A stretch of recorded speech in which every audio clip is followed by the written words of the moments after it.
Aga Mulak, nilabas ang video ng ginawa ni Joey De Leon sa anak niyang si Atasha. Umani ng matinding reaksyon sa social media ang ginawang hakbang ni Aga Mulak matapos niyang personal na i-upload sa kanyang opisyal na account ang video ng di umano'y insidente sa pagitan ng kanyang anak na si Atasha Mulak at veteranong host na si Joey De Leon. Ayon sa caption ni Aga, panahon na para makita ng publiko ang totoo. Hindi ko na kayang manahimik. Sa nasabing video, makikita ang isang segment ng noontime show kung saan tila may, di komportableng, gesture si Joey kay Atasha habang nasa entablado.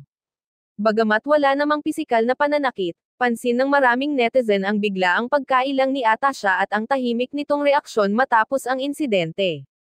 Sa mga sumunod na frame, tila iniwasan nito ang makipag-interact kay Joey. Nag-trending agad ang naturang video sa loob lamang ng ilang minuto matapos i-post ni Aga.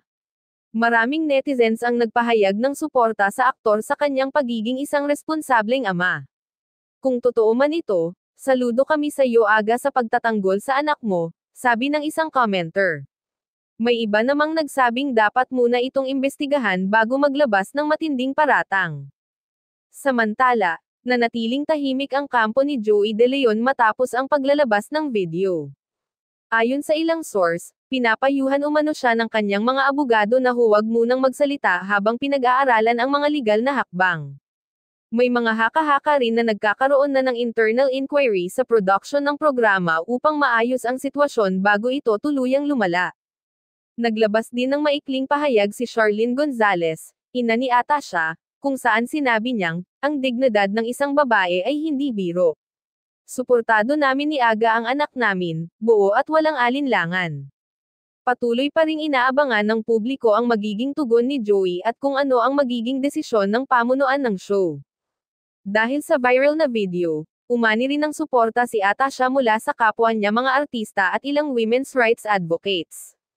Ilang personalidad tulad nina Angel Locsin at Iza Calzado ang nagpahayag ng pagkabahala sa nangyari at nanawagan ng mas ligtas at respetadong working environment para sa kababaihan, lalo na sa entertainment industry. Sa mga panayam, iginiit nila na mahalagang pakinggan ang boses ng mga kababaihan at bigyang halaga ang kanilang mga karanasan, kahit gaano pa man ito kaliit sa paningin ng iba.